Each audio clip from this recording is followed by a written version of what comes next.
আবারও ভাঙড়ে গাঁজা উদ্ধার, 4 ব্যাগ ভর্তি গাঁজা সহ আটক 3, তদন্তে পুলিশ।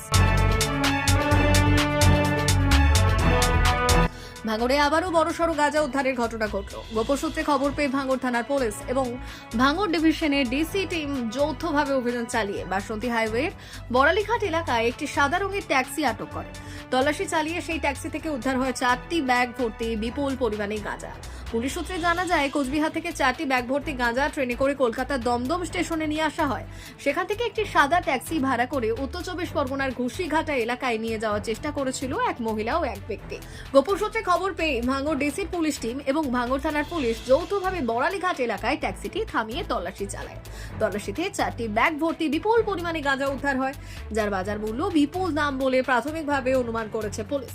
আর এই ঘটনায় ট্যাক্সি চালক সহ মোট 3 জনকে আটক করা হয়েছে এবং ট্যাক্সি গাড়িটিও আটক করে থানায় নিয়ে যাওয়া হয়েছে।